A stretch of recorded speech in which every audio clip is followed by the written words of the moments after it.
How's it going, everybody? Welcome to another morning week of locally sourced, what is it, like, rogue news, as somebody called it, for Peterborough and the Monadnock region. I don't know if I'm gonna go with that that title quite yet, but we'll see how things are and keep it rolling. Definitely independent, so if you can take a minute to hop over to the Patreon and become a supporter. We've got a few different tiers. You can do $1 to $5 a month just to help keep this going and keep it alive.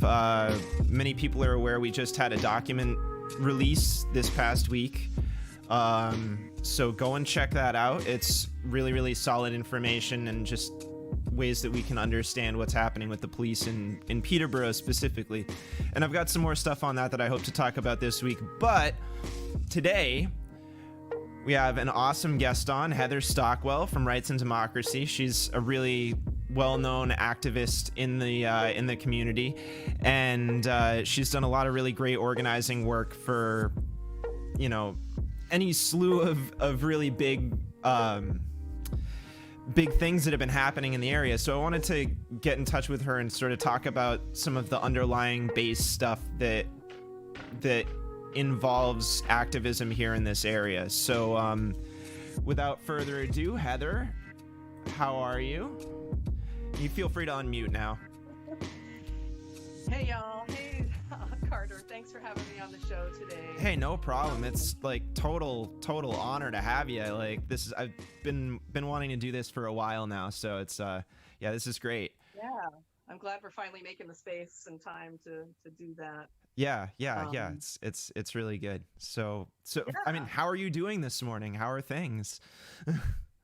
I'm good today. I have a little bit lighter schedule today than I've had the past couple of days and really weeks with all that's going on in our community and our nation. Yeah, I mean, it's definitely a chaotic time.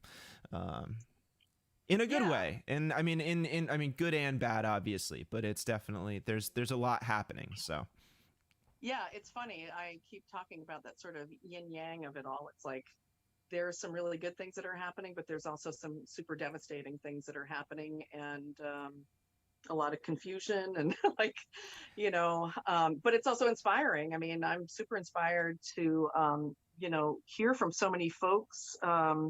Especially young people stepping up and getting involved and really understanding all the implications around standing up for racial justice and how it intersects with so many other issues. And I think as far as like building power, that's really important. That's really important. So. Yeah, and actually, I mean, I think that's a nice sort of like, that's a kind of a nice segue, I guess, into sort of the first question that I really wanted to like drill in on with you, which is, so what are some of the challenges that you're running into like internally as you're trying to do this work as an organizer within a more progressive left?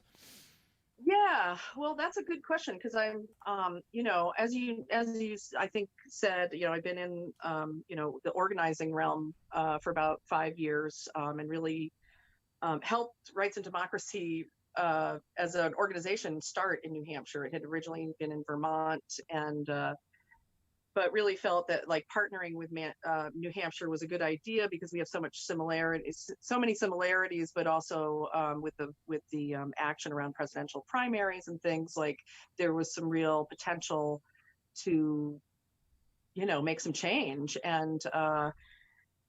and get people active around some of the issues that we really care about. So I'm seeing some similarities, I guess, to that time about 4 years ago when Trump first got elected. And one of the similarities is like there was this explosion of, grassroots groups popping up. Mm-hmm. And I guess my frustration with the left would be that, we keep sort of dividing ourselves up, and while it's necessary to do the work in sort of separate pods, we also need to come together on some level so that we're not duplicating work and we're not stepping on toes. And so, as from a personal perspective. I'm a white lady, and I care about racial justice, and like that is a big topic for a lot of people. So I spend a lot of time really kind of checking myself, and I don't want to be telling people what to do. I just want to be a resource for folks, Right. because we have a lot of, we have a huge database. We're in, it's my job to talk to folks and other activists in the area, and talk to people about how they can advocate for the issues that they care about, and how we as an organization can support their work. We're working on a couple of different projects where we can let people know about some of the work that's going on in their community via email or text, and how they can step up to support that work, whether it's writing a letter to the superintendent of the schools, or showing up at a meeting, Right. or just joining a group on evolving yourself around race and understanding what it's like for folks of color on a daily basis, even in New Hampshire. Do you find that there's like when you get into that, like that deeper issue based, like talking to people, do you find that there's like a lot of gray area or difference between what individuals' perspectives are on how they view left activism like that? Like I'm wondering if it's like I guess I'm trying to think of like a working example here. So I know that there have been a lot of people that have come to the vigils and the march and stuff like that didn't necessarily fully understand the concept of defund, and but they're obviously on the same side. And so I'm wondering, like, as someone who's really out there on the ground talking to people, how much gradation is there between opinions of people in the activist left itself that like that how much difference is there? How difficult do you find it to try and help get people onto that same page? Like, is that even a challenge at all? Oh, it's a huge challenge. Yeah. Yeah. I mean, I would say it's getting a little bit easier, but a couple weeks ago, it felt really hard. And it was really frustrating for me as someone, I've only really been super involved in this movement work for the past 5 years, I guess, deeply. And so but I also know that there are people that have been around in this work for decades, right? Like, right. And so, one of the things I keep trying to talk to people about is there are a lot of citizen action groups that are even just people of color that have been working on these ideas and this movement for decades, right? And so this has been and defund has been an evolvement from abolish the police. And yes, there are still some people that feel strongly about completely abolishing the police. And my feeling is I don't think we're there yet. I think let's talk about how we're using our resources, because I think that's a great opportunity for us, right? Right, exactly. Yeah, I think that's definitely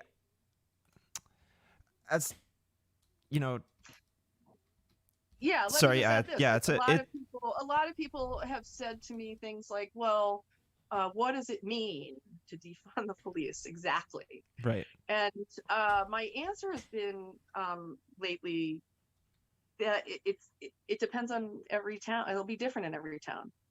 Keene is going to be different from Peterborough, and Nelson is going to be different from Sharon. And Sharon's sort of part of Peterborough, but like I'm just thinking of like smaller towns. Nelson probably has about 600 people, and maybe 2 police cars or something. I think somebody told me recently. So yeah. Whereas Keene has a Bearcat, and Peterborough, so like let's look at what we don't have a lot of transparency in that police budget either. And so I'm hoping that all of this work leads to more openness and transparency and communication about where our money is going.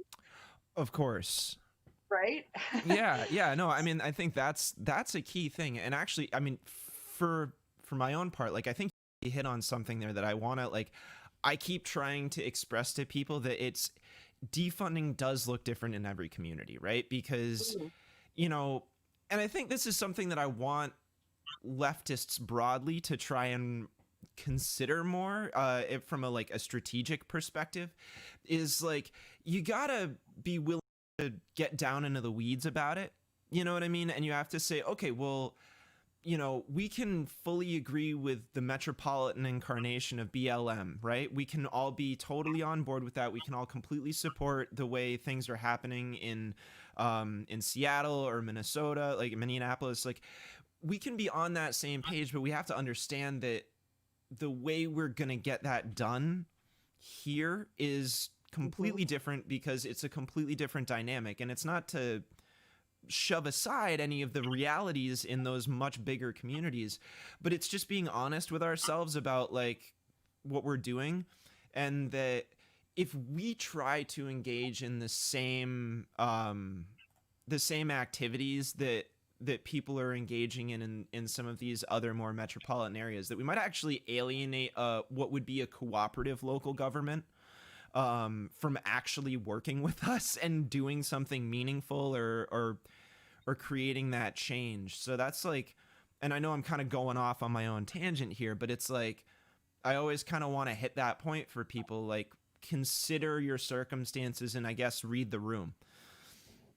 Yeah, and I think some of the I've been on a few of the calls that communities or cities in this area or this region have put on or hosted, and I think they've been really illuminating to others in the community who may be really suffering and being oppressed in some situations. Right.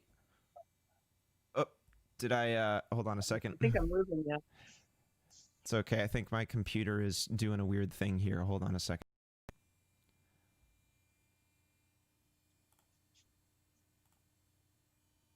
Yeah, no worries. I've been having some internet issues here at home also. No, it's okay. Yeah, it's we've gotta kind of hobble through it sometimes, but yeah, it's just limited gear, limited bandwidth, and this is live production, as so. Oh, hold on one moment here.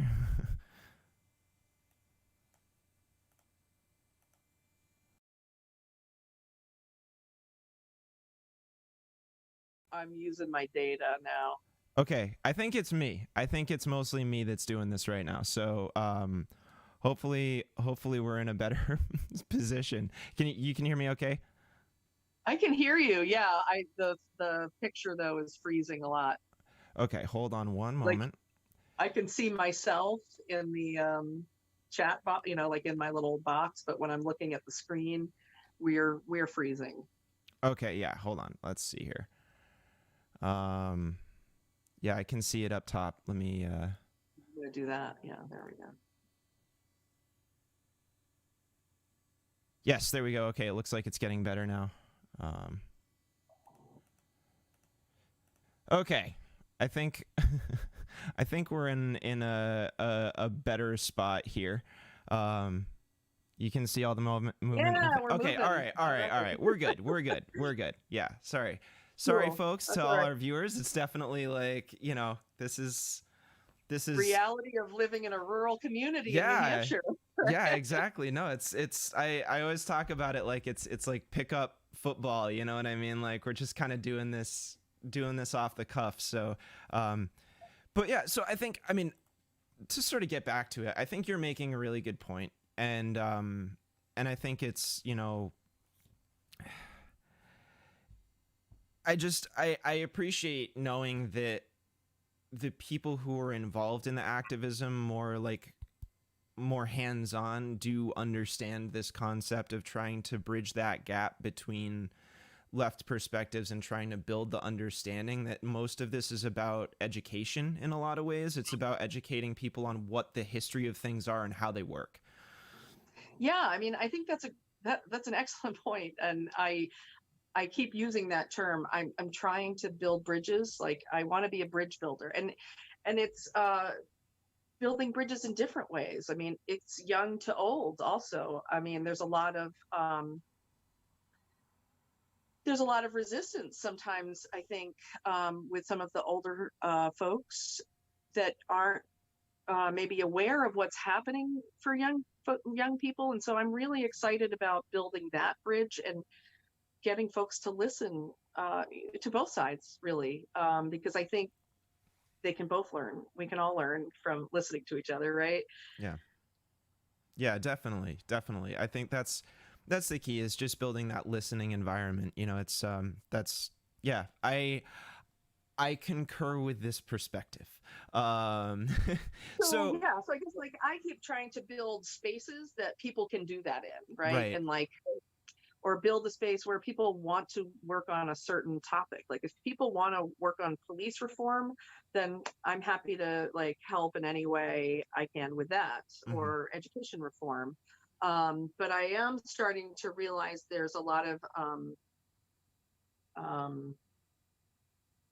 little groups popping up, or what's the word I'm looking for? Incongruity, maybe? There's no, I don't see people sort of coming together in any way. And I think there's a lot of learning that can happen if we do that. So I've been reaching out to different folks that have been involved with this work in the last, I guess, month now, since the beginning of June. And trying to see if we can put together a meeting at the end of July where we can utilize Zoom, breakout rooms and things, and get people thinking about how they want to show up.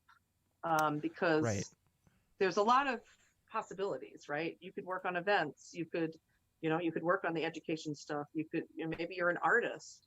I know a lot of artists coming up that want to do painting or murals or banners or in the rows, or let's bring it on. Let's talk about this regionally, because I think we could really get some stuff done if we really put some good people together in the room talking about these ideas. And I think, and that's, and I did want to sort of ask, what's your advice to folks with limited time or limited resources, especially right now during COVID, where they might want to get involved, they might want to do more, but they have maybe an hour every 2 days that they could sink into it, and they really care and they really want to do something, but it's just so hard to touch that. And I know that, there are plenty of parents that I've spoken to that are really going through that challenge, where it's I really want to be involved and I really want to do what I can, but I'm not sure. And so I'm always wondering, what's a way that you can, we can help encourage involvement from folks like that? Yeah, and that's interesting that you bring that up, because I actually, in the last few weeks, I've had quite a few parents that I know reach out to me that have kids that are probably in high school age or college age, and they want to be supportive. And they're even expressing that they may not be on the same page as their kids, but want to learn more themselves and want to be supportive for those members of their family. And they see that they're the future. So I guess there's a few ways to get involved. I always tell people, get involved, follow Rights and Democracy, become a member of Rights and Democracy, and you'll start finding more and more ways to get involved. We host a variety of events regionally and statewide. We also just hosted an event last night where we were part of a 5-state New England cohort, if you will, or not collaboration around Renew New England Policy Alliance. And what that is really a sort of Green New Deal policy launch. And we endorsed a whole bunch of candidates in New Hampshire, including Andrew Volinsky for governor, who support that policy. So awesome. That's super exciting. So there are lots of ways you could work for some of those awesome candidates that we just threw down on. And if you remember, you also get to vote on who we support. So you would get an email and have all of the applications, basically, or the surveys that we send, the questionnaires that we send out to all of the candidates seeking our endorsements, and you get to vote. I mean, and if you want to get more involved, like you could be on the movement politics committee or team Mm-hmm. and help with that endorsement process and help make those decisions. And sometimes it might lead into doing an interview with that candidate to find out a little more how they feel on certain issues that maybe didn't come out in the questionnaire. Sure. So Yeah. that's like one way. We also have a lot of issue-based work going on, from healthcare to education, and things like that. Oh, there's the website. Nice. Yeah. I can put this up right now. We can actually sort of like, we can have a look at it. It looks like I might be It's kind of, Jonah, actually, from Peterborough. which is awesome. Yeah, this is like you guys have a nice website. It's definitely some good looking stuff. I like that's Annie. That's our communications person in New Hampshire. Yeah, and she's doing a great job. Right, and so take a second to talk about it. No, please. That People's Platform, actually, I did a lot of work on a couple of years ago when I first started for working for Rights and Democracy. I was hired as like a project-based staff, mm-hmm. and I got to travel all over the state for 6 months and survey people, and I did it through hosting roundtable discussions in every county. And then just clipboarding at like farmers markets, pride festivals, racetracks, market days, like anywhere there were people to talk to, and could shove a clipboard in their face and see if they'll talk about the things that they care about in their communities. And so then we wrote a report. I worked with a national team, and we put together a report that's on our C3 website, which is, I think, rights-democracy-institute.org, I think now.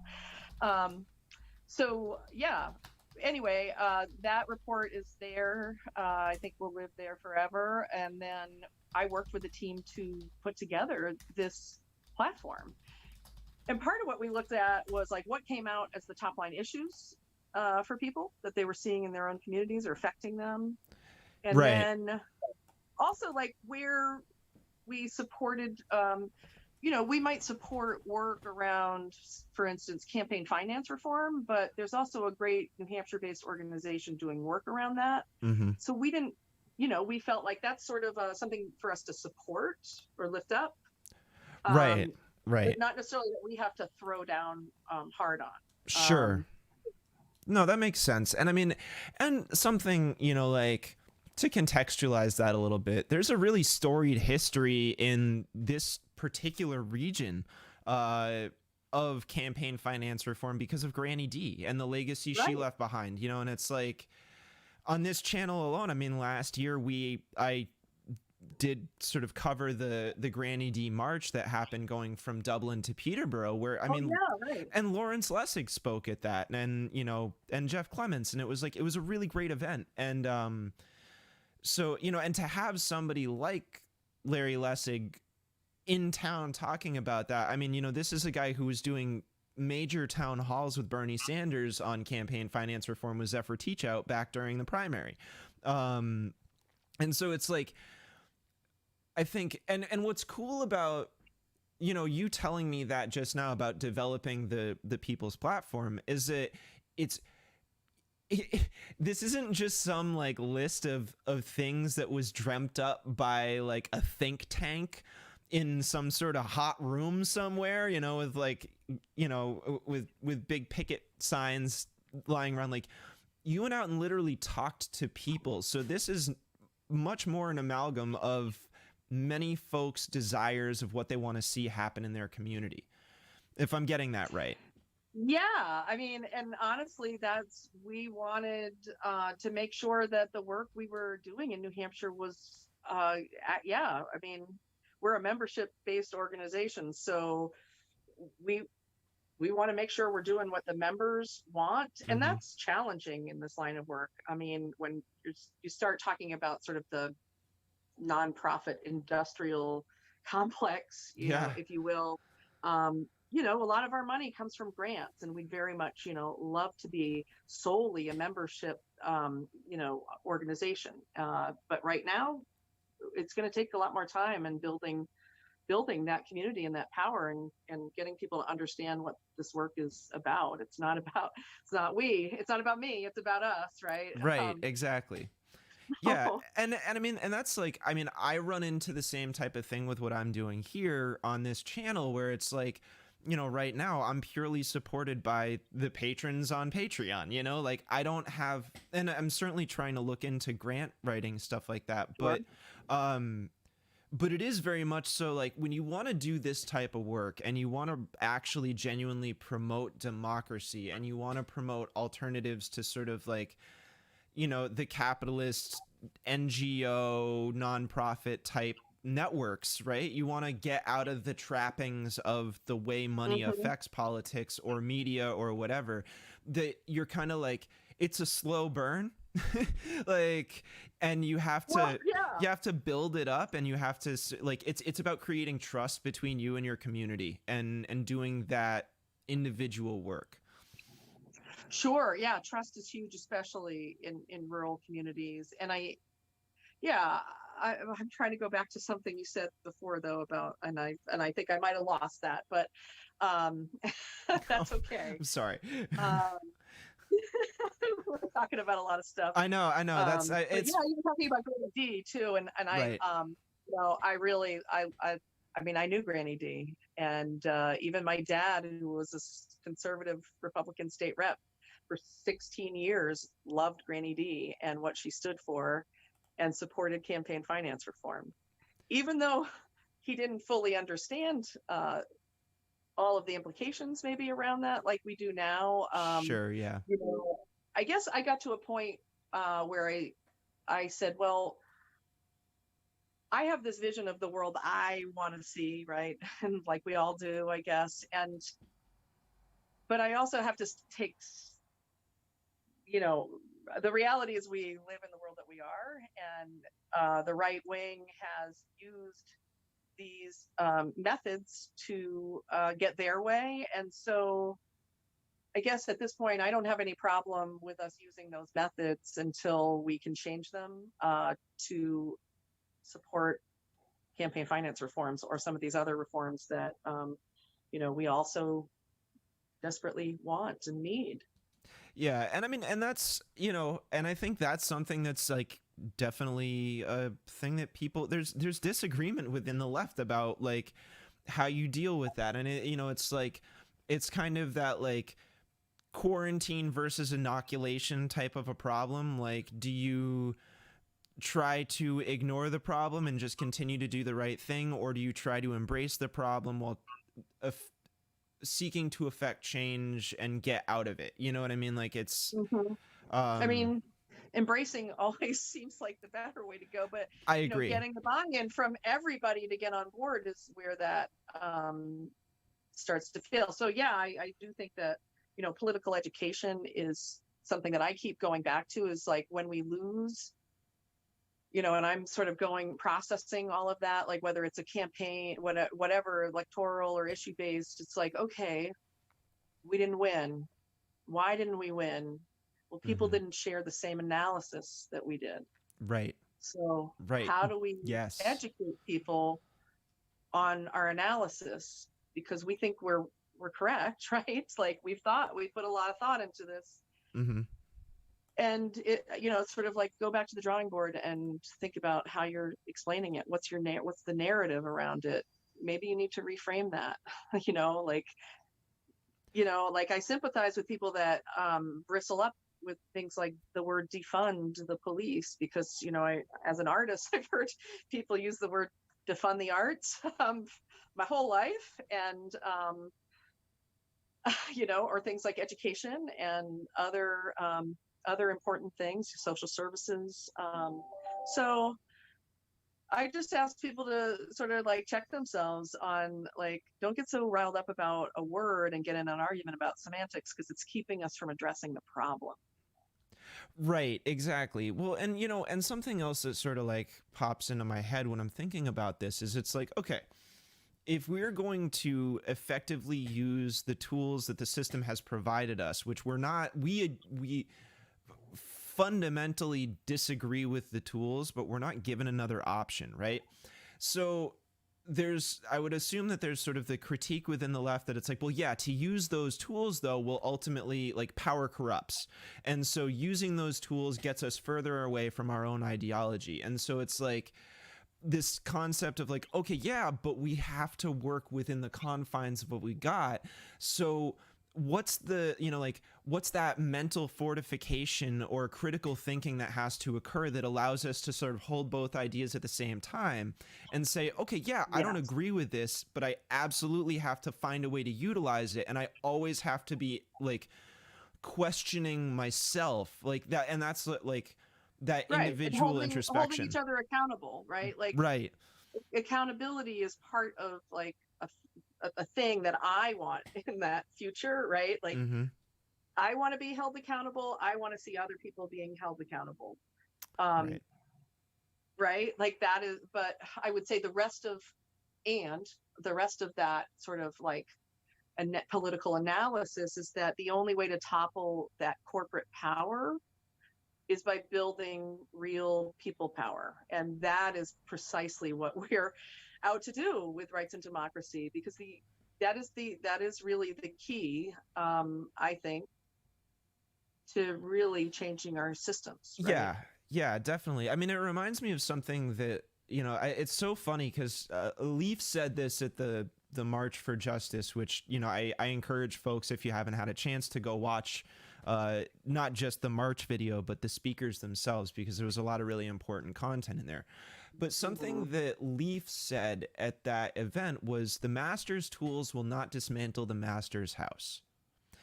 And that just, to me, that metaphor really carries so much of what we need to understand.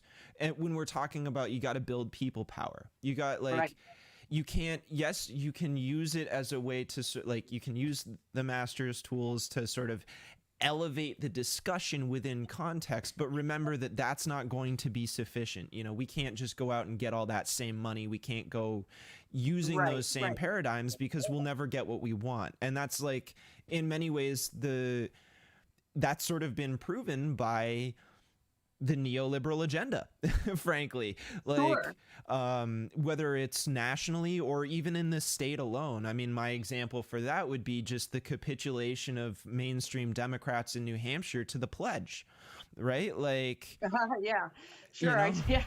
I just had a conversation with somebody this morning about that pledge and how it does not serve the people of New Hampshire, and hasn't for many, many years, my lifetime.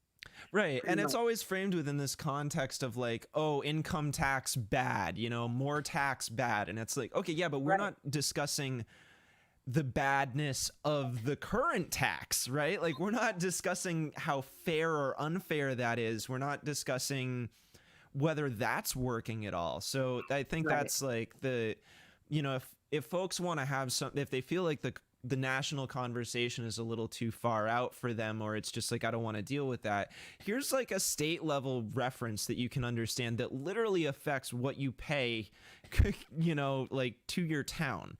This touches your pocketbook. Yeah, and that's kind of what I like about having these conversations around, like, we're talking about the police budget here. This does affect, we all pay for these things, right? And so I think in Peterborough, per capita, it was like each person paying taxes pays about $250 a year for the cops. Like, that's the breakdown on it, and it's like, and then furthermore, I mean, it was, shown by NHPR. They did a budget breakdown, but even more than that was the town of Peterborough itself just recently posted their, the 2020 proposed budget. They updated the 2019 budget, and that actually had like a pretty serious breakdown to it. I'm going to see if I can pull it up really quick, just because it was like, yeah, that's cool. I wanted to go back for a second to what you were saying about Leaf's speech. Oh, please. Yeah, let's do that. Yeah. Well, yeah, while you're looking for that, because that whole line about the master's tools, what sort of what's going on in my head or interpreting that, and maybe it's because it's just something I've been thinking a lot about lately, was we can't use like violence, like we Yeah, can't use, you know, right, right. and then in turn, like patriarchy, like this can't be like, if we're not examining the patriarchy and all this and violence, Yes. then like, Yes. we're not doing it right. Yeah, yeah, absolutely. I mean, yeah, you gotta take that whole scale. And I think, and that's actually like, when I think about it, we talk about the defund movement here in this area, and I think, you know, and I keep getting to this, and I really, like, I do not want it to seem like this is an effort to co-opt a conversation, right? Like, Hmm. it's never an effort to co-opt this away from the utter atrocities and the scale to which black and brown people in this country have been utterly subjected to, like, state sanctioned violence for literally hundreds of years. Um, with that Right. said, we have to remember that the way that becomes incarnate in a majority white community like ours, it's like there are functions within that stop that extend well beyond the color of people's skin and start to get into gender, and they Hmm. start to get into mental health, right? And which I think is also directly connected to economics, or the sort of the death of the working class within this region, right? So you've got these dynamics that you need to talk about: the lack of housing, you need to talk about the lack of mental health services, and you need to talk about the incredibly low wage, the fact that this state just defaults to the federal minimum, which is 7.25 an hour. And as my last stream on with Ivy Van covered, it's like, what what a living wage in this part of the state is right now is $22 an hour. Right. So That's correct. Yeah. where do you come up with that additional $15 an hour? How do like, that's bonkers. It is, and I think a lot of people live with others or get into relationships sometimes to share expenses, and that's great, maybe until that relationship isn't great, and then that person might be in a really susceptible position. Um, Yeah, yeah, exactly. I mean, Where you're right. you're I mean, you're forcing 90 people to we're be involved in, like, living situations and arrangements that literally are too much for them mentally and physically to deal with. And then, so it's like, how much are we helping our own community? And, like, if those, and I wonder, it's like, okay, so if that's the case, right? If you've got two people that are trying really hard to scrape by, and they're living in a space that, like, is not the best for them because their finances aren't helpful. Maybe they've owned a business and they've lost that business. Maybe they were doing fine at one or maybe they point. lost their job due to COVID right now. Right, exactly. So you've got a number of different sort of situations that could really cripple people financially, which increases depression. People start drinking or whatever, start doing drugs because they're just trying to escape from the pain of it. And then all of a sudden you've got cops getting called, and so a cop shows up, which it's it's funny to me, and I am going to throw up really quick on the screen, because I think this is an important thing that I really need people to, like, consider this for a minute. This is a statement that the Peterborough Police Department had put out on use of force, published by the Keene Sentinel. And right here, they talk about officer presence. And they say, often the presence of one or more officers will be enough to quell a potential or actual disturbance. When confronted with a situation that could deteriorate without police presence, it is often best to have an officer in the area, visible to all, to act as a deterrent.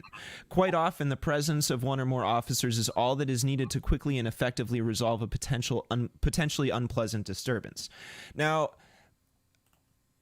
I fundamentally disagree with this concept. And the reason I fundamentally disagree is because after reading the actual reports that this channel published on our Patreon, okay,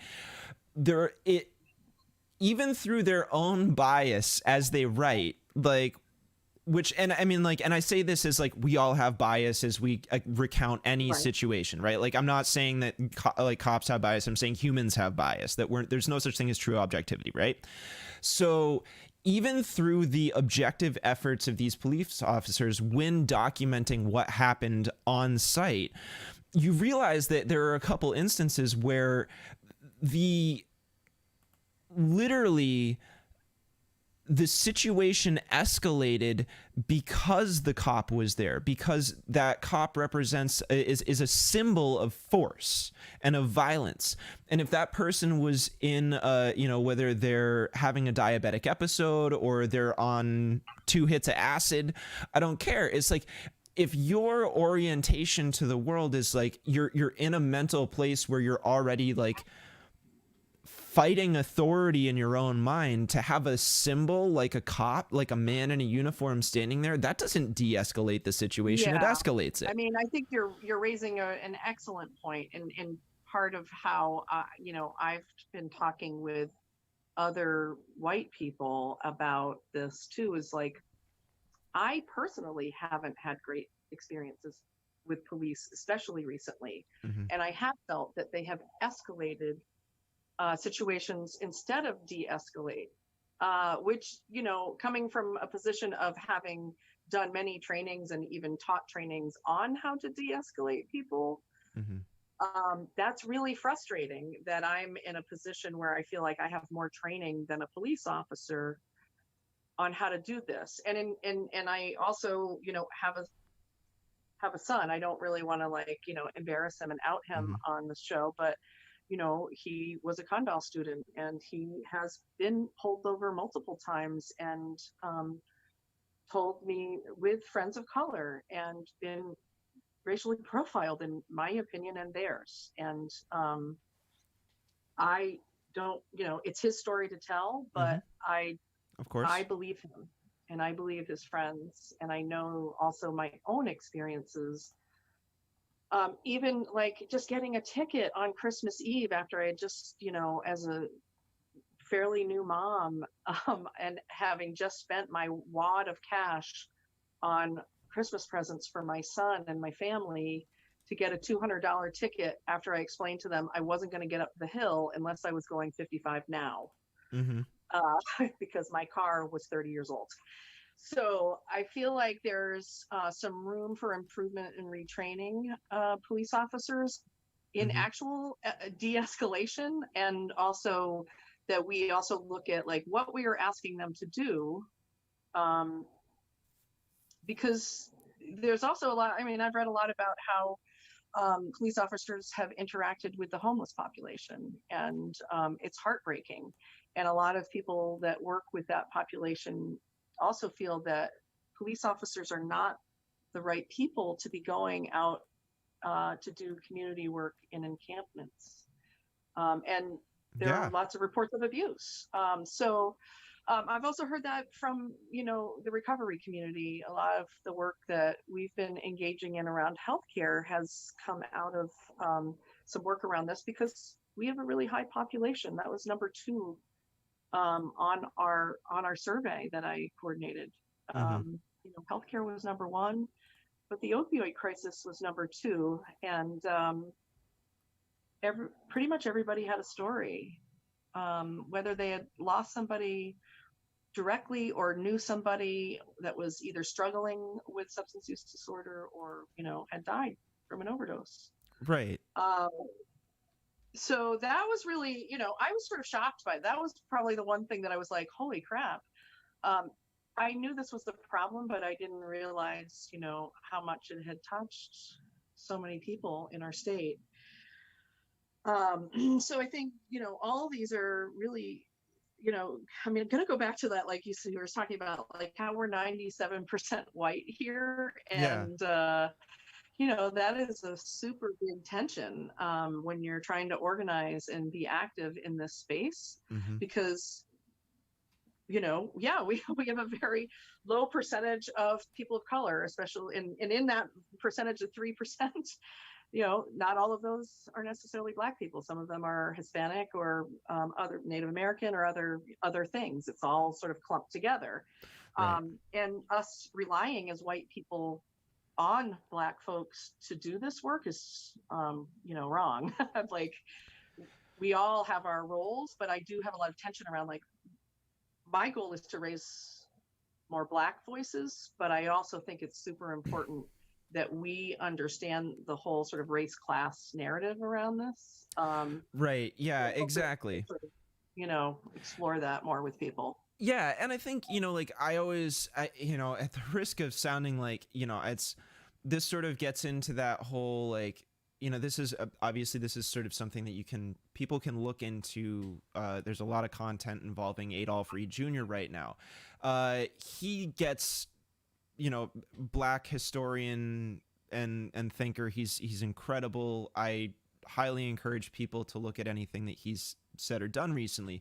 He often gets vilified as a class reductionist, right? That he's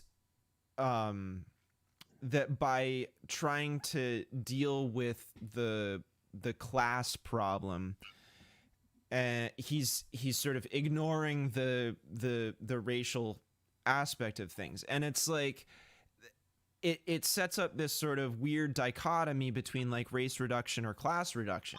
Mm-hmm. And something that I see people here doing a lot out of emotion is engaging in what I would consider to be race reduction, right? Where you're so focused Mm-hmm. on dealing with the identity issue, right? You're so focused on like the lived experience of Black and brown people being challenged in this area, in this community, that you're not actually you're not actually dealing with the thing that caused the real problem from them. You're just trying to deal with the painful emotion that they're experiencing now.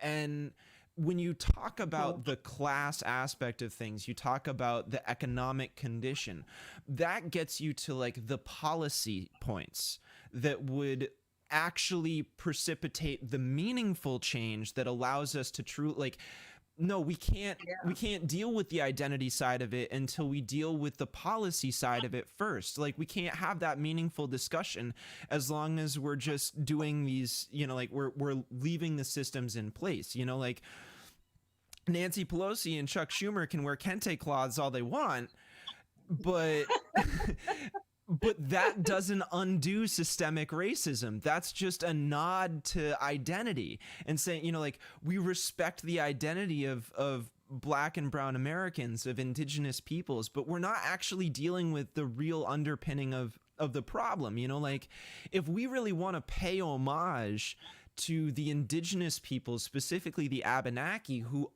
lived on this land that we're sitting on today long before us, our communities need to actually find a way to reconnect with the history of the Abenaki in this area, right? Like, if you're not going to be willing to look at like meaningfully what happened and try and address what's in the history books and grapple with that, how do you possibly expect to make any progress on identity recognition? Right. It's just it's all symbolism, and it doesn't mean anything. Yes, and I'm going to go back to the sort of opioid crisis and recovery community for a second here, because I feel like in New Hampshire, it's a humongous issue, right? Mm-hmm. We know that we're like number one or two. Yay for us. But in most other states, this was this was an issue around race. Most of the communities that were suffering from opioid crisis problems were communities of color. Right. And it wasn't until in New Hampshire that white folks started dying, quite literally, that we started really paying attention. And so I feel like there's a lot to talk about there, because the whole drug war from its inception has been racist. And I think there's definitely some.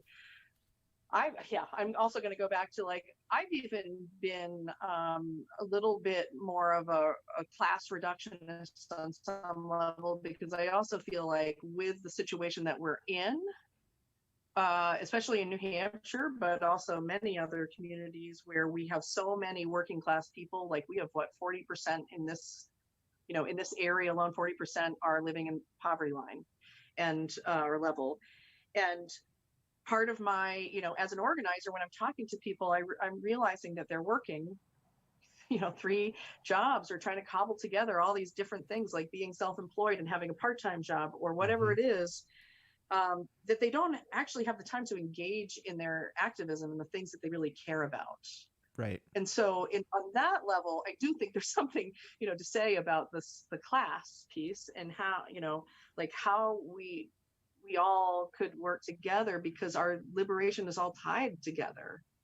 Right, exactly. Well, and it's like, and I think, the thing I always want to say is, I'm like, look, if you want to vilify people for reducing things to class, like, it's being somewhat blind to the fact that that person is trying to recognize logically the best way that they can truly respect and honor the identity of these folks, right? To honor the racial aspect of things is to first engage with the class problem. And like, this is something that MLK talked about. Like, people get very averse to sort of the things he was saying later in his life, right before his assassination. And he was getting really like just mauled from all sides on having a very socialist perspective, and pointing out that it was absolutely a class and an economic issue, that you couldn't get to sort of like the equality or the equity that you would need unless you dealt with that underlying issue. And he certainly did advocate for poor white folks as well. It's like, because he saw them as part of the coalition, and he recognized that you can't make progress without it. Yeah, I mean, and that's actually, when I've been working a lot around healthcare in the last year or so, Mm-hmm. since I did the survey, and it was the #1 issue. And so, like, both of those things sort of hand in hand have been a big piece of my work. But we just had the anniversary of Medicare this year, or this last year, I guess, and I realized how few people actually knew about the history of how we got Medicare, and that it really was a civil rights issue at the Mm-hmm. time. Yeah. And that when we're talking about universal health care, whether it's Medicare for all or any other kind of universal health care that is proposed, that is coming from a place of equity for all people. Right, exactly. It doesn't matter what, and it doesn't matter what color your skin, it doesn't matter what religion or gender or sexual identity you are. Right. We're all humans. And, and that's the thing, is to understand that shared experience, right? Like that, like what unites us as people in this area. And I think, like, the reason I always end up going back to economics and class is because, like, I really feel like money is one of the few things that actually touches all of our lives in a way, like, that we can all understand each other. You know what I mean? Like, we can all understand what it's like. We all need it. Yeah, exactly. We all need it for survival. Aside from wealthy folks, we all understand what it's like to not be able to pay that bill. You know what I mean? Like, we all understand what it's like to have to choose between, say, like, medicine or groceries, or putting gas in your car. You know what I mean? Like, that's because how else are you going to get to work? You know what I mean? Like, if we really want to examine what we have to do, we have to really start to, like, I know it's easy to want to lean on slogans and catchphrases and stuff like that, but if but if we really want to do the work, if we really want to actually implement the change, we all have to increase our literacy on, like, what the actual issues are, what they look like in our communities, and what those individual solutions to them are. You know what I mean? Like, it's like, I think about what AOC said recently about, what does Defund look like? And she says, it looks like a suburb. You know what I mean? And I agree with that. I also think that that's just one step in the process, right? Like, that's not like, just because you get to a suburb doesn't suddenly mean that the suburbs are all set. A whole new Right. different set of problems occurs when you do that kind of a step, you know. And it's like, I myself know, maybe your son's experienced this also, that like in this area, when you've got less people of color for the cops to go after, right? Who do they start going after instead? Where does that misdirected energy go? You know, if they have to meet a quota or something like that, what are they looking for? Well, they're probably going to sit there and they're going to take note of every single car that drives out of Conval. They're going to look for a 30-year-old broken down car. Right. Right. You know, with a young person driving it. 30-year-old broken down car. That's, Right. Yeah. And I mean, I think you raise a good point. It's like, I'm concerned that people think that, well, we're going to, change the, how we do policing, and then everything will be fine. And that's one piece of the puzzle. That's just one piece of the puzzle. So we have a lot to address to really make systemic change. Right. It's, racism is in every system of our society right now. It is embedded in our foundation, and it's not going to be easy. It's going to take a lot of work. Right. Right. It'll be worth it to do that work. Yeah, think. Totally.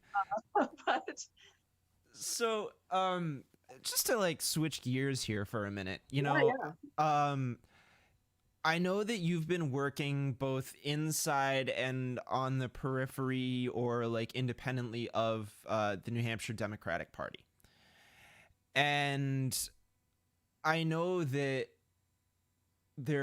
as I sort of alluded to earlier, there's been a tension for a long time between progressives in the state and more centrally oriented liberals. And I'm wondering what some of the challenges that you've faced within that context are, what you feel like are effective points that we can apply pressure to within that sort of system, where like, are we at certain points in certain conversations where we just have to draw a line and say, we're not participating with you guys anymore because you don't understand this? Like, I'm curious, and I don't want you to say anything that you don't feel comfortable saying, obviously, but I'm just sort of wondering where are you on that continuum? You know what I mean? That's a very complicated question for me right at this moment. Sure. How did you know? I'm saying, my hope is that, like, if we can talk about why that's a complicated question, then we can start to zero in on, like, what is it that we all need to be thinking about, Yeah, I'm totally down to having that conversation with you. Cool. I think, and so I will just say, I think most people that know me out in the community know that I've been a supporter of Senator Sanders since 2015 when he announced he was running. And I spent a lot of time really evaluating all the candidates this time, and came back around to Senator Sanders and again. And I ran also to be a delegate for him to the national convention. And so back in 2016, after that disappointing election, I decided, while I heard a lot of Bernie supporters saying Dem exit, that I was going to Dem enter. And there were sort of two different movements.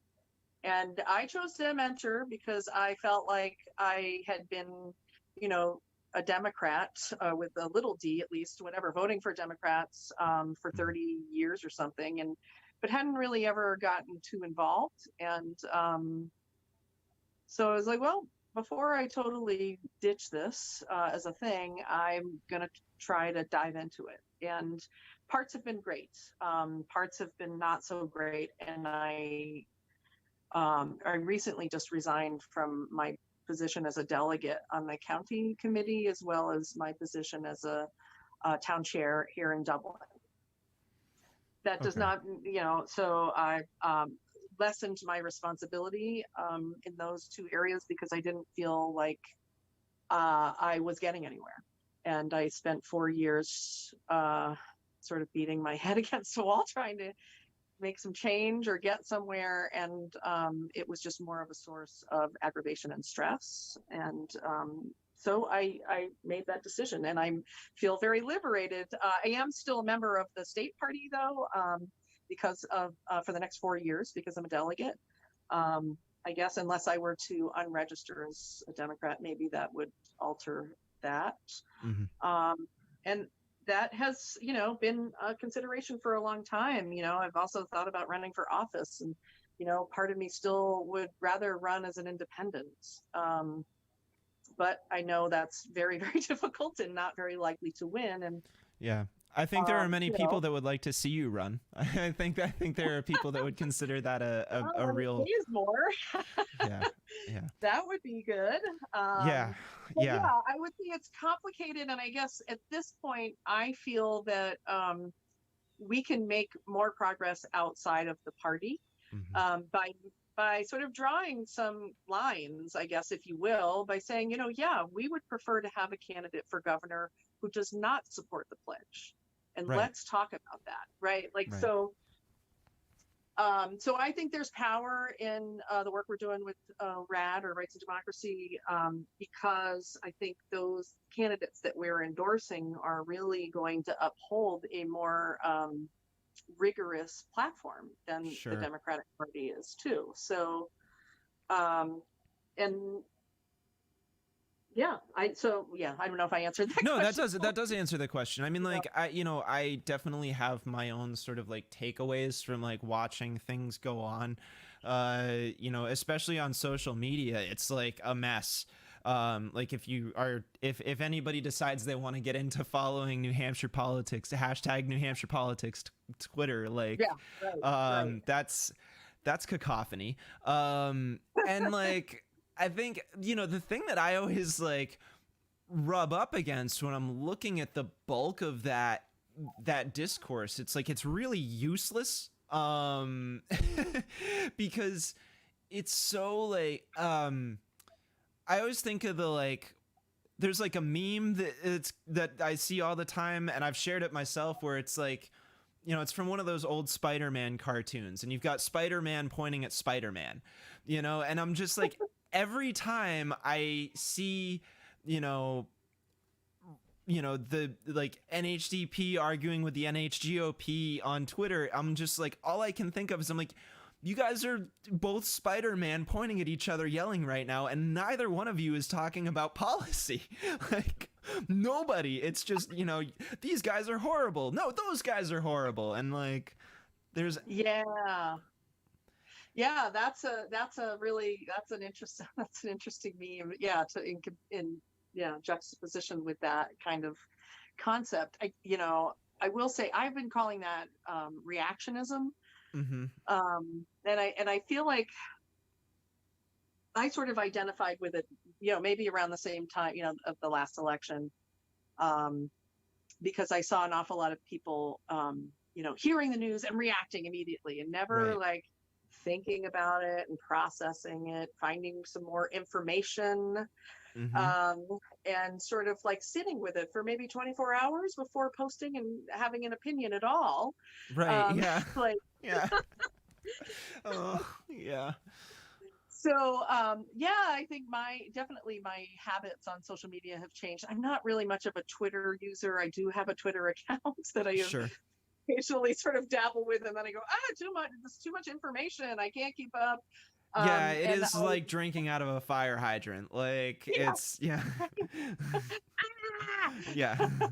So, and I like, I really, personally, I think Facebook and Instagram for me, have the pictures with the words, and I'm a visual person. I'm also an artist, as many people may know. So I like that, I like the pictures and the words together. Right. Well, so this is actually like, and I apologize that I didn't sort of like, I didn't get a chance to sort of bring this up in the email that I had sent you before today's show, but I think you brought up something right now that has been something that I've personally been grappling with on like how I deal with like this channel in general, is the relationship of Facebook, like, I mean, Instagram also, but to a lesser degree, mainly because I'm not necessarily using it as a primary channel right now, although I plan on doing more work with it, as you know, in the next week or so, to try and get that up and going. But um I I keep trying to come back to like understanding the pros and cons of a digital space like Facebook, because it's, you know, like, on the one hand, you know, if we post content in a, you know, a town group or something like that, it's like, yeah, with the polarization, you're setting off a bunch of people, and you all of a sudden get a whole bunch of racists that come into the comment thread and they out themselves, and like, it's good that we, okay, now we can see these people, you know, like, Yeah, right. it's like, I get that, right? I totally understand that there's some value to understanding, and it's like, it's, and that on the other side of it, there are conversations that are actually occurring in those threads that like do help move the needle for some people. On the other side of it, Facebook is not activism. Like, your posts, like posts are not activism. Like, Right. and for people to be getting a sense of like, oh, I'm going to make this post on Facebook and it's really going to make meaningful change. Like, don't get it twisted. Like, it's important to remember that every single thing that we do, every single thing that we post helps put another dollar in Mark Zuckerberg's pocket, you know?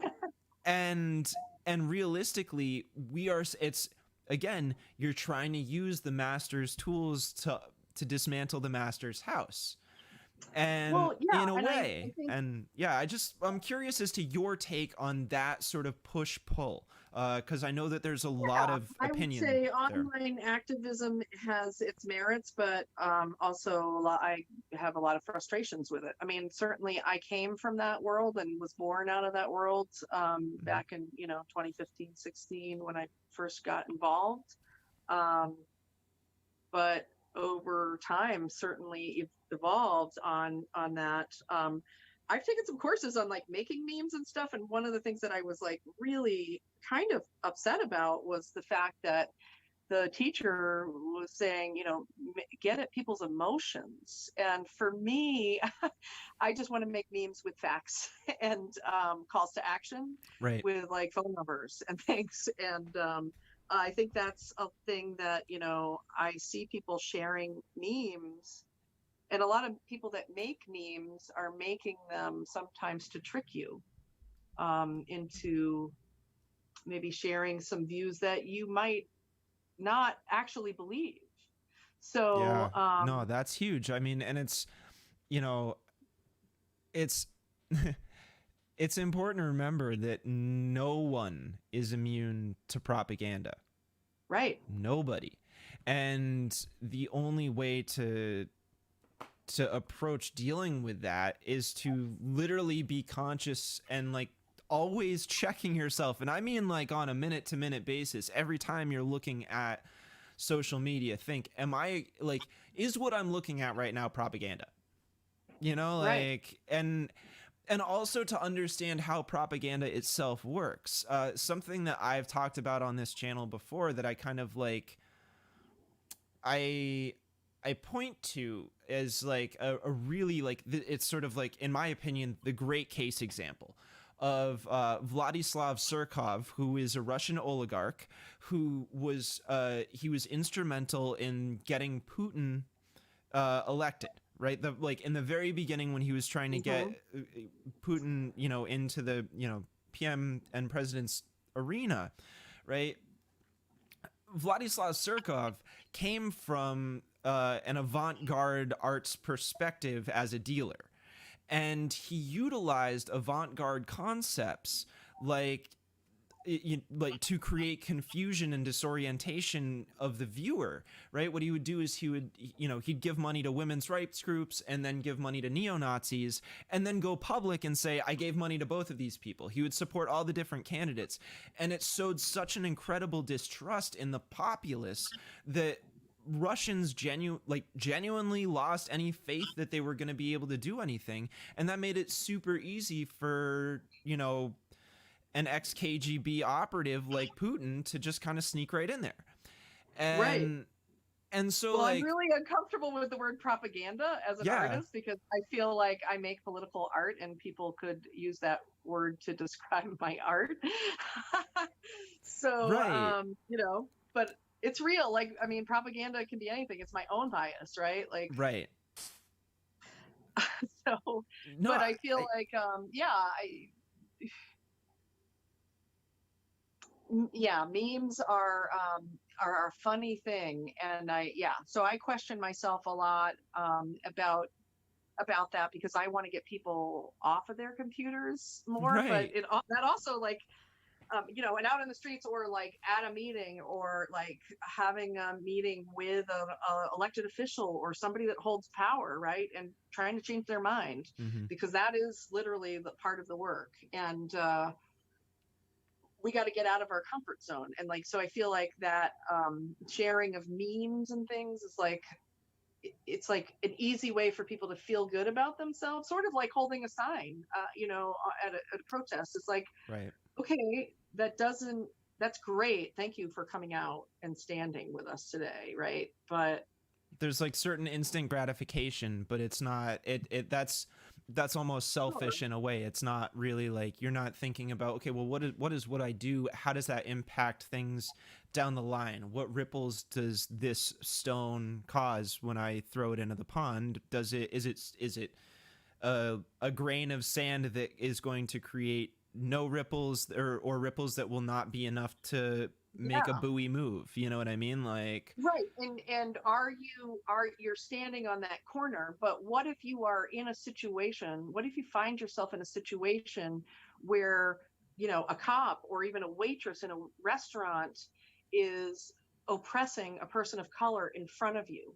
mm-hmm. Are you going to speak up and stand up, or are Right, you going to let it slide? right, right. And that's it. It's like you got to be able to identify what is actually going, like, again, yeah, what's going to move the needle? What's going to cause a ripple? Like, how can we actually meaningfully do this? So, Right. And um I think it's for everybody to sort of identify within themselves, and not everybody is in the same place, and a lot of what we talk about in my line of work is like meeting people where they're at and mhm. offering opportunities for folks to get involved, even if they're not totally evolved, because if we're creating community and educational opportunities in that work too, then we're bringing more people with us. Right, right, exactly. And yeah, I wanted to, it's something I do want to ask you about. And again, I'm sorry I didn't get this one in the email.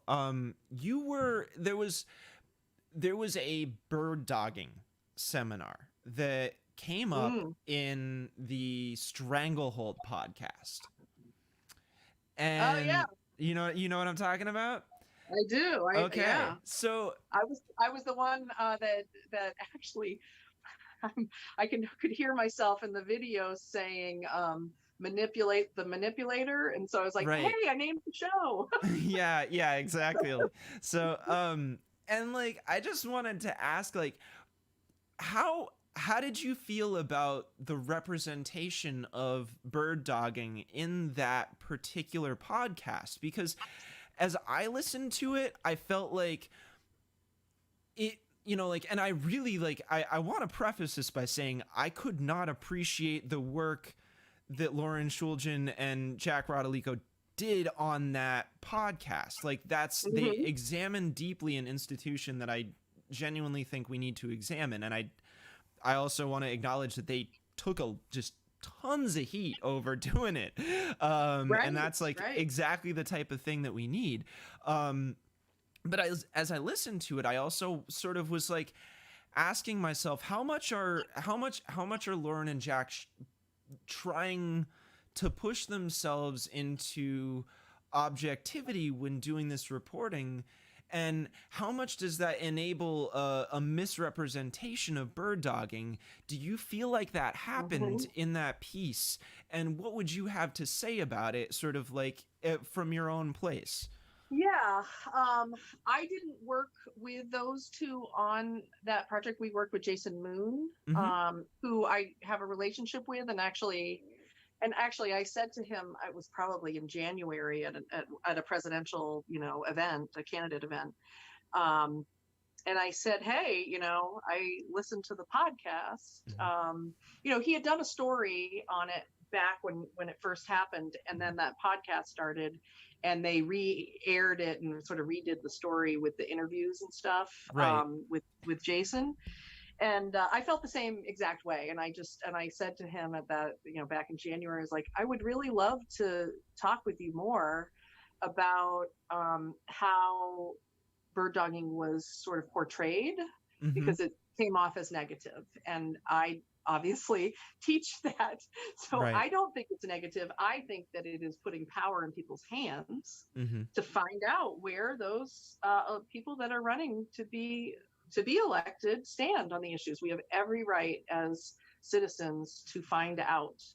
Um, and yeah, I have some tension around like how some people use that technique. Hmm. Um, for sure, because sometimes it goes into a new different realm. And I think that they also did that. They confuse bird dogging with direct action.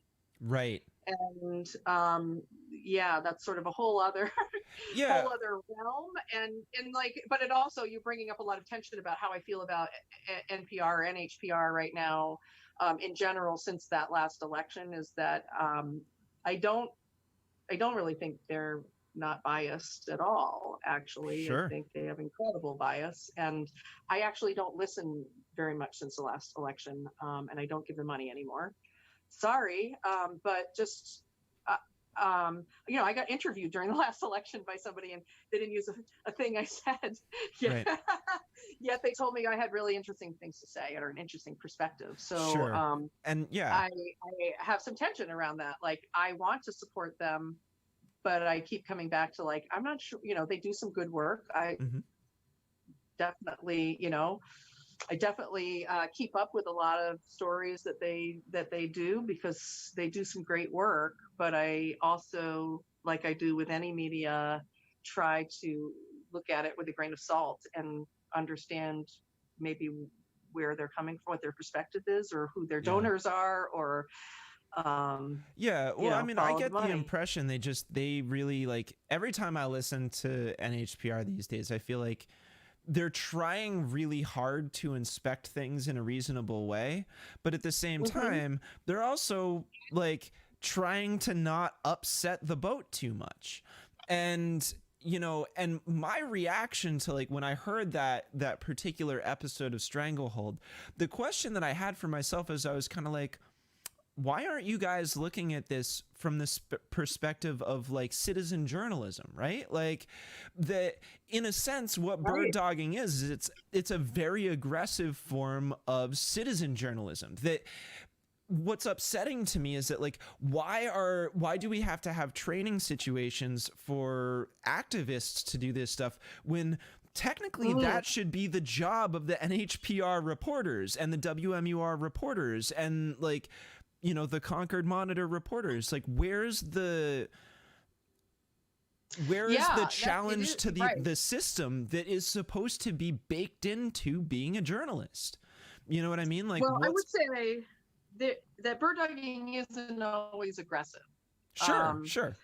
Sometimes it is, but Right. I think that has been getting more so because of the way that political campaigns have started to manage their crowds at these events, right? Like, Right. so So the aggression or harder and aggressive nature harder is yeah, to it's have like an actual town hall where somebody can ask questions right there on the spot with a mhm, microphone, that hasn't been gone through and picked by a team, right? Like, right. people So that are calling the questions to see if that they're good for their candidate. yeah, You and know, so it's out of something. necessity. Like you have to push harder out of pure necessity because it's the events themselves are becoming more insulated, I guess is the Right. yeah. Right. And so that was sort of what I was trying to get at with manipulate the manipulator, is that we're being manipulated. And so we have to push back, Right. and manipulate them right back. Right. Because, I won't even mention any names, but there was another candidate that did a drawing with tickets in a basket. And my feeling at first was like, oh, that sounds so fair. But then I also realized that maybe not all those tickets were making it or staying in the basket, depending on an analysis that the basket holder was maybe engaging in. But I also know that there were also teams that tried to combat that, bird dogging teams, by turning all their tickets over to one person that was going to ask the question, and then others were going to film it. So Yeah. I mean, it's a tough line. It's definitely a tough line to have to walk. But it's like, and I think the only way that we can get folks to kind of understand the dynamic is to be open about talking about the process of it. You know what I mean? Like in our conversations, to be very forward about, like, this is what we're doing. This is the purpose of it. The reason it's gotten to this point, or the reason you see it happening the way you do, is because the way events are even managed in the first place changed. And maybe the likelihood when we're covering what the activists are doing doesn't fully account for the shifts in what the institution that's holding the event is doing. So it's, you gotta, like, the tide needs to raise all boats, like, in that sense. It's not. And I think you're kind of pulling some things together there that are absolutely true. Like, we haven't sort of been allowed that space as far as activists in either party, because so I guess my attitude has become, or my goal is, like, we have to push the party, and they're not readily sort of accepting these sort of societal changes, really. So the only way to push them is outside of the party at this point, and that's sort of, like, I guess that's where I've gotten to in the last 4 years. Is I always sort of knew that, and that's why I got involved with the work I've been doing at RAD.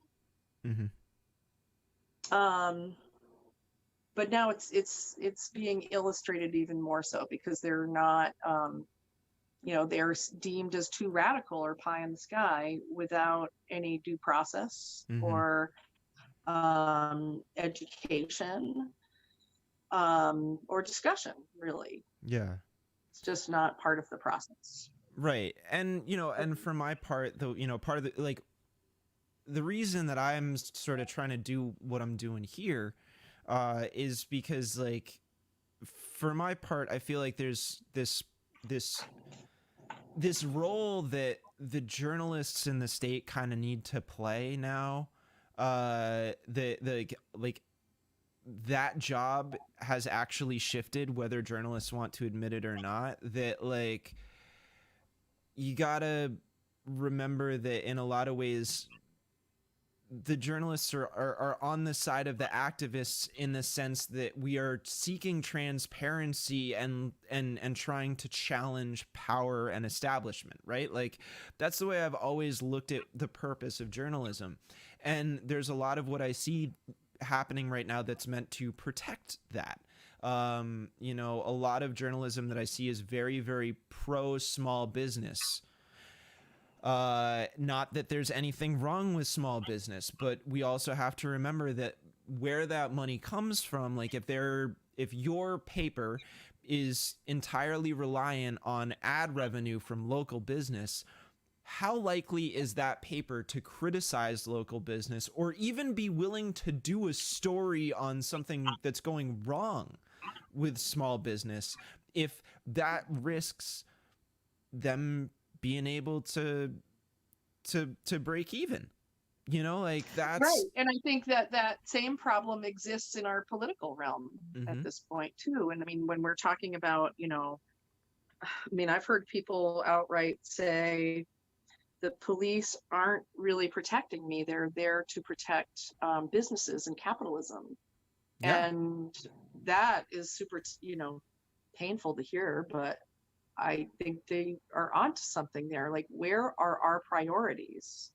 Are they with people, or are they with businesses and capitalism? Like, I totally, like, we were talking about money before, and so there's this tension, like people are like, oh no, we have to have capitalism, money, we have to have money to survive. And yeah, like, yeah, the society that we live in, you're screwed if you don't have any money.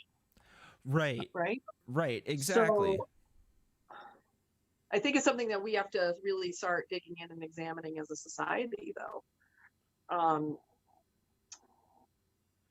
Especially when we're hearing from young people, they're, saying like, we need more mental health services. We need, the homeless population needs to, have some support, or the recovery community could really use some more beds. Yeah. Yeah. And some more acceptance, and not stigmatizing those groups of people that are struggling. I mean, that was a big thing that came out in the survey too, is like, who are you worried about? Trump had just gotten elected, right? And so what are you worried, like, I think the question was something like,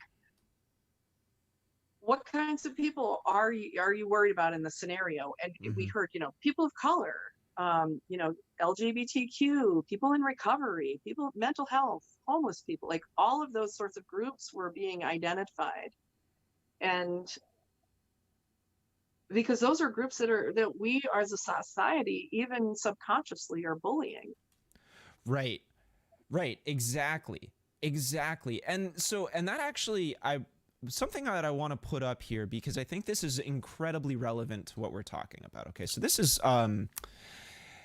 right here. This is chapter 105. This is like actual code. Like this is state law, right? And what I want to draw people's attention to is the powers section right here, where it says, every watchman may arrest any person whom he shall find committing any disorder, disturbance, crime, or offense, such as strolling about the streets at unreasonable hours, who refuse to give an account, or are reasonably suspected of giving a false account of their business or design, who can give no account of their occasion being abroad. Now, like, I'm sorry, but that to me reads like private security. Like that reads to me like a way for police to be used to like protect businesses, right? Like now, like you're getting down into the streets and you're saying like, okay, well, like I can just stop this person who's walking down the side of the road for literally no reason, and if they can't give me a good enough reason as far as I'm concerned about why they're out, I can presume that they might be doing something wrong. And like, exactly. And like, I'm sorry, man, like if you want to be a true free marketeer about it, then to have something like that on the books is preposterous, because it's taking the onus off of independent businesses to ensure their own security and putting it on the public sector.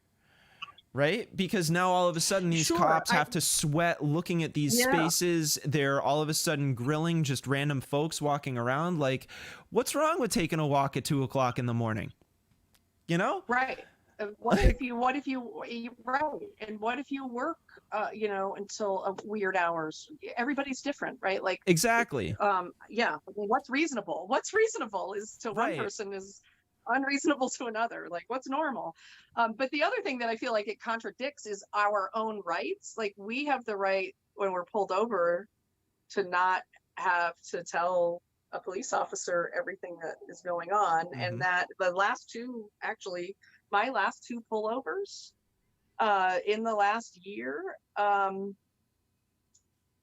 believe that the police officer got escalated when I refused to tell them exactly all the places that I had been. Yeah. And to me, that was really scary. And because it's upsetting to them that you're challenging their authority. That happening again. Yeah, right? Like, totally. It's like they feel like their authority is challenged. Right. And so, like, I've even said to them, well, I've been 8 different places today, and so like, do you want to see my Google Calendar? Like, what? Right. Yeah, like, do you need me to prove this to you? I was going a little fast coming off the highway. Oops, and it's midnight. And, yes, I had 2 drinks hours ago, if you really need to know that, and a full meal and a movie since then. So right, yeah, exactly. I'm taking responsibility for myself as an adult, and I made a mistake.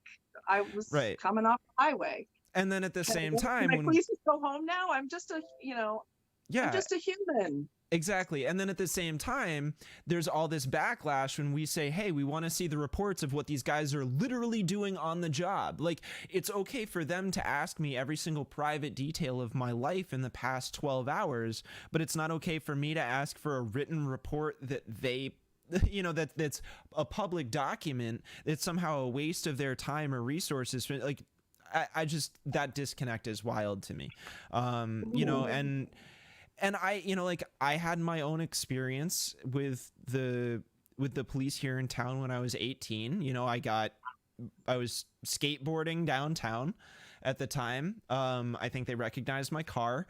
I got, the cop came up the one way. I'm sure they just assumed that I had weed in my car, which admittedly I had like a small baggie at the time. It was like, I was stressed out. I didn't want to get in trouble. I was doing Andy's Summer Playhouse at the time. I knew we had a show starting the next day. So I was just like trying to kind of blow off some steam after one of our tech rehearsals and skate with a friend. Cops came up, assumed that I'm doing something really bad. And what I remember the officer saying to me, it was Officer Edsel at the time. And what he said to me was like, look, you can let us search your car, or we can call a judge and get a warrant right now. And it's pretty late. And that judge is going to be pretty upset if we wake him up. And the likelihood that he's going to write it is higher because they know that we don't call them unless there's a real problem. At which point I felt like the weight of the system was literally on me. And I just gave in. And that's, and that's not justice for you at all, right? Like that's bribery. Yeah. And then for me, walking out of that was like, it was like, okay, well, like now it's 2:00 in the morning as I'm finally, and like I've made bail or whatever. It was like, and I can finally get back to my car, which they just left there. There was obviously, but it's like, I don't know, and then I have to go home and deal with this, and I'm tired, and I know that I have a show the next day, and it's like, I'm going to college that fall, and I wanted it to be over. And I didn't think about like, oh man, here's how I was seriously wronged in this situation. And that's just my own personal experience. So, and like for anybody watching this that wants to question me digging up police records, I know I'm in there. And I'm happy to share that, I will put myself on blast to look at that. I want to look at that arrest record. I want to see what happened in that time frame.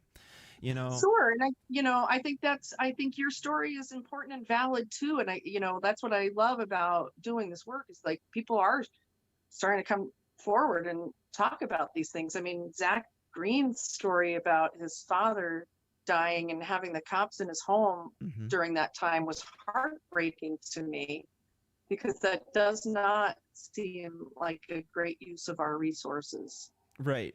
I understand that there are some, legal issues in when somebody dies, but couldn't there be another type of person there, like maybe not in a uniform, not with that same kind of like authority well, I don't know. It just feels in that instance, it's like not a little off. Yeah. And it seems like to me, like as he told that story, I was like, well, that sounds like a job for a detective. Like why couldn't that be one plainclothes detective instead of two uniformed officers? Right? Like if the purpose of it is to investigate whether or not there was potential foul play, wouldn't you want somebody that's like going to be more responsive in that sense? Or even a clergy person of their choice. Right. Those people take on a lot of responsibility though too. But maybe, and if somebody is non-religious, then maybe there's some interfaith type of person to have there. Of course. There's options. There's a lot of options available. Yeah. Cool. Well, one last thing before. All right, I have a 1:00 call, so I do. Have to go. We'll go in just a second. I'm totally enjoying this. Yeah, no, this has been great. Thank you so much for coming on today. I feel like we've covered a whole lot of ground, and I want to, it's like some good deep dive stuff here. Lastly, before we go, I just wanted to sort of like, what are some of the things that you're reading or resources that that have moved you lately that you would want to share with folks and encourage them to check out? That's a good question. I mean, a lot of people are asking me about, books on race to read, and Mm-hmm. certainly How to Be Anti-Racist is a great one. White Fragility is also, I think, a great one.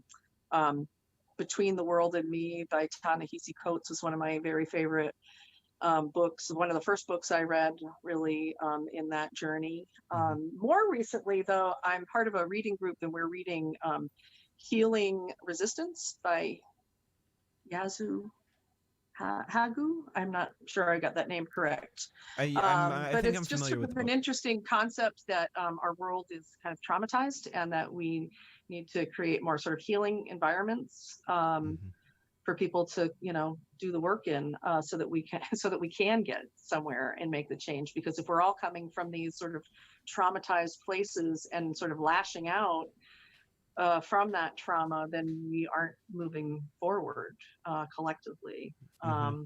But yeah, the other book that I have been sort of picking up and putting down is called The S Word, because I met the author John Nichols during the election time. He was here in New Hampshire, and he, I believe, writes for, is it The Atlantic or The Nation, both of which I love.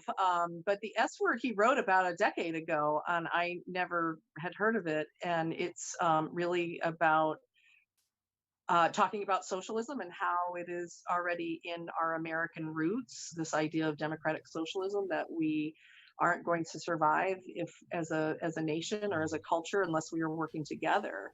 And I really want to explore that with people because I think we have a lot of different ideas historically about who we are. And I think we're also discovering, like, wow, maybe it's not what I thought, Mm-hmm. wow, we are racist. Like, so so I'm kind of interested in diving into that more deeply with folks too, and just talking about that word socialism because obviously it sends people off in a lot of different directions. Yeah, definitely. So, so maybe Yeah. that's for another show.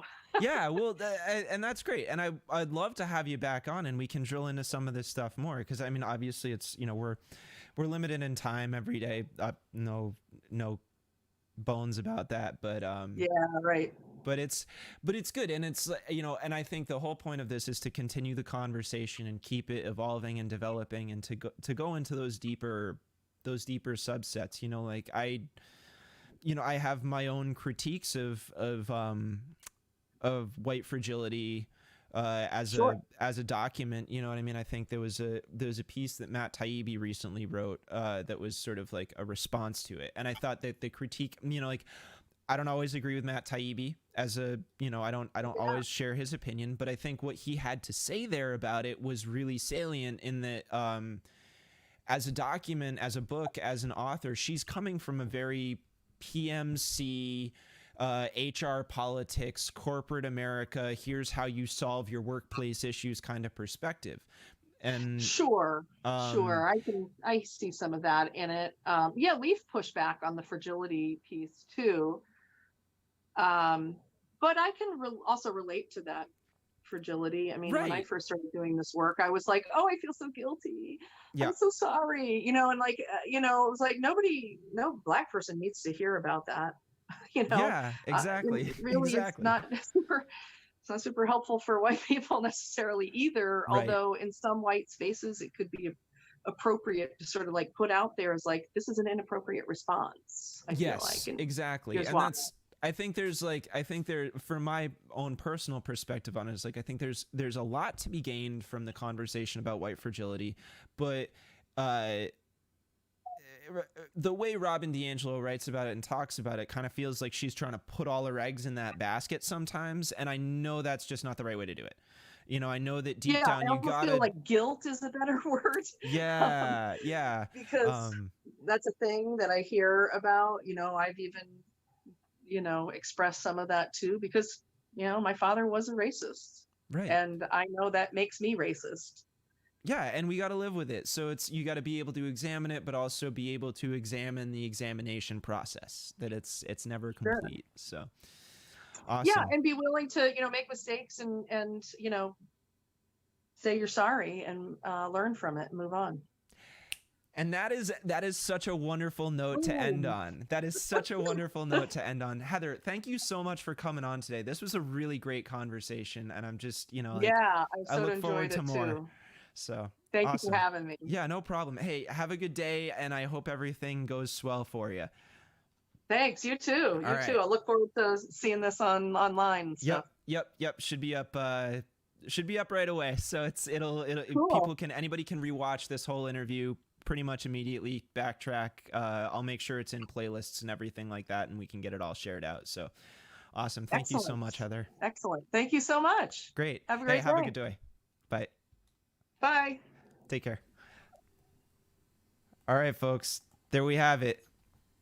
Heather Stockwell on. I'm sorry we had some technical difficulties on the show today. It was it's been a crazy week. Not that it's ever not a crazy week, but there was just a little bit of tech stuff that I was behind on, and we had some problems with that. But that was such a great conversation, and I'm really glad that Heather could take the time to talk about some of that stuff today. I feel like we really got into some deeper issues there. It's important. These are important conversations that we need to be having, and there's value in looking at the deeper aspects of how this stuff is touching our lives and the ways in which we can all interact with it based off of what we have available to us. Cool. So, let's see here. Tomorrow on the show, I've got old friend from high school, Mike Wheel, is going to be on the show. It's going to be a little like more low pressure. We're not going to be diving too deep into politics. We're going to be talking about just some good Netflix stuff to talk about, or shows, movies, things that people can catch up on right now. He's a musician, comedy writer, so he's got sort of a lot of unique perspectives on that. He's also been working for the past number of years in recruiting. So something that we're going to be talking a lot about is how folks can improve their resumes, their how to talk about work history going into this period of uncertainty, especially now that today is the first, of what's going to happen with unemployment. And there's a lot of fear and anxiety there for folks. I mean, I would be not doing justice to say that I'm certainly one of them. But I think, it's like, hopefully we can talk about some tools and some stuff that, just really simple things that can really help you get that work that you're looking for as you're moving forward, especially in this context. And so he's published a bunch of stuff on LinkedIn. So we're, excited to talk about that with Mikey tomorrow. So definitely tune in. It's going to be a fun show. It's always nice to reconnect with people from my high school years and going back on that. So, just trying to keep it fun, keep it interesting, and yeah, and this has been great, folks. It's, and I do still intend on getting to sort of a more I'll have another stream at some point here in a minute where I don't have a guest and I just go over the documents and stuff like that and talk about the perspective that I've got on what I've been sharing, what I'm going for with this stuff, what the actual intention behind doing this work is. I certainly have received a lot of cooperation from local government and the police officers. As I've also had a number of people reach out to me in the past week, trying to share their stories of police brutality and police violence here in this area historically. Some of it is recent, some of it is more in our past. And we got to talk about it. I will, as much as I would love to sit here and work with the police department and work with the local government, and as much as I will do that, this is not I'm not here to reaffirm them. Frankly, that's not my role.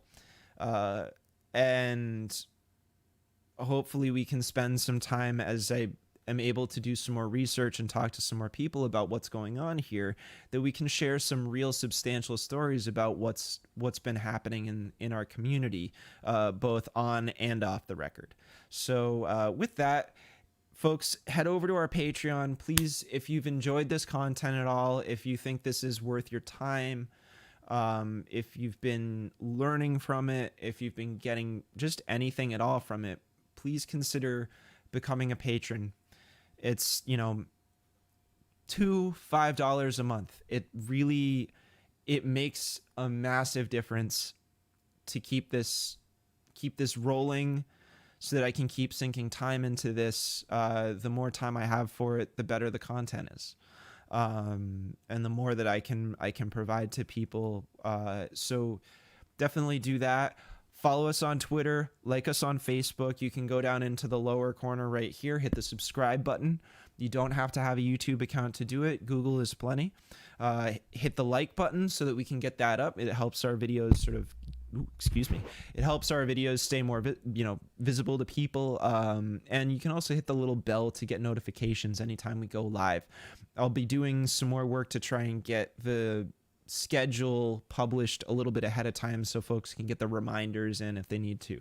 And with that, I think we're, going to cap the stream for today. It's been super swell doing this with you folks. As always, it's just, an absolute pleasure. And we'll catch you guys tomorrow with Mikey. All right, take care.